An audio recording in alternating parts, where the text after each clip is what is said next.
Na nababa kabalen, welcome to Ren Pampanga. For today's video, nandito po tayo ngayon sa Mexico, Pampanga, and we were invited by RB Ramos Modern Lights. Guys, if you're looking for these kinds of lights, yan, tignan nyo yung background ko. Guys, samahan nyo po ako. Let's go!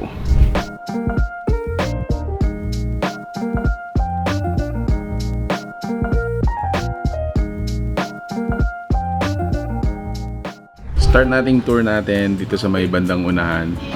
And as far as I can observe, ang gaganda nga ng mga modern lights nila dito. Example for this one. Diba? How cool is that? So parang may, ang tawag doon, parang perlas na bilog. Crystal ball. Ayan. So ikot tayo guys, and turo ko na rin sa inyo yung mga iba-ibang klase ng mga ilaw na natutunan ko rin dito sa RB Ramos Modern Lights. Tara! Alright, so dito sa Lagundi branch natin, Lagundi, Mexico, Pampanga, actually, sa mga items na nakikita ko dito, no, siguro more than mga 5,000 items, different kinds of lights. Actually, iba-iba pa. May mga pang kitchen, may pang CR.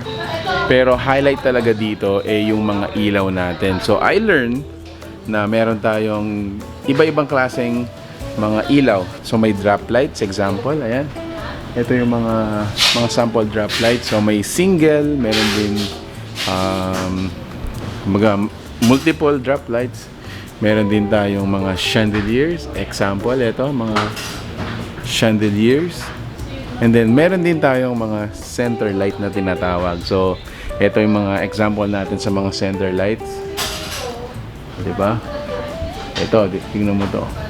So, I think, para sa akin, para siyang hybrid ng drop light at chandelier. Diba?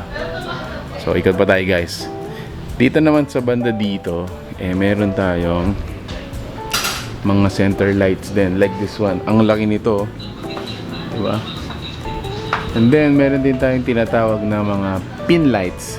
Ayan, sample ng mga yan, mga pin lights. So mga pin lights guys, ito mas marami pa dito na example. So mga pin lights, ito yan.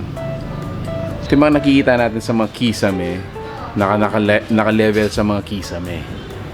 Ayan, di ba? Then, meron din tayong tinatawag na mga wall lamps. Ito yung mga example ng mga wall lamps natin. Ayan. Yun. Let there be light. Ayan. So, mga sample ng mga wall lamps. And then, lastly, meron tayong tinatawag na mga cove lights. So, mga cove lights, ito yung mga tinatago sa mga kisame. And then, nagkakaroon siya ng parang shadow effect. Parang shadow or floating effect, parang lumulutang yung kisame natin. So ikot pa tayo guys.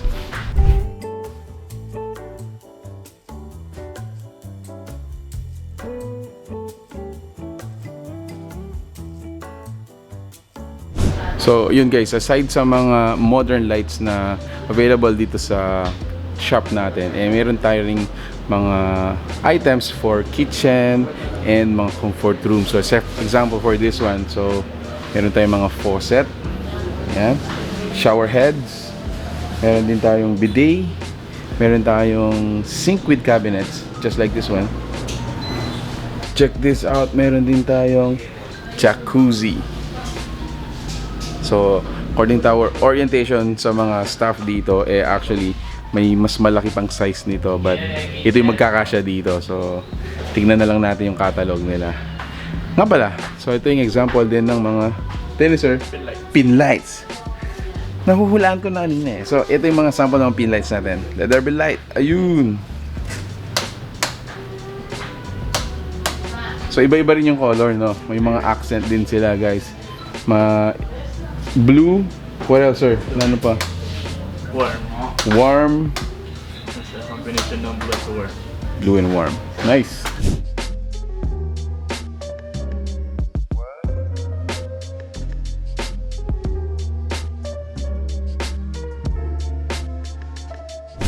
So, sa mga naghahanap ng mga cove lights naman, ito mga ginagamit nila. Actually, more on LED na lang eh, sir. LEDs sila. So, iba-iba yung color na rin nun to, sir. Oh, yun. So, puntahan natin, guys. Yun, guys. So, for the colors, ayan, iba-iba sila. And then, meron din tayong pattern combination, yung pag iba-ibang flicker, ganyan. So, meron tayong red, blue, green, white, and yung yellow. Available din pala dito. Meron tayong mga solar lamps yan. Available din sila dito.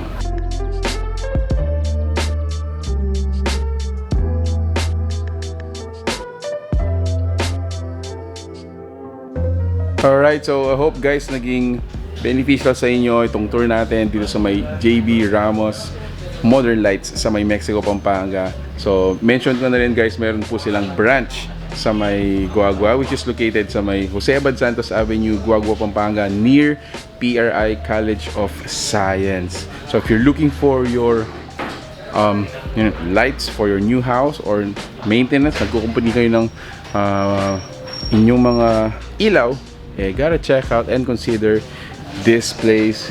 Di po kayo magsisisi. Actually, ang daming tao ngayon. So yun guys, if you like this video, please give it a thumbs up, share it with your friends. We hope to see you in the next one. Until our next discovery, peace out. Bye guys.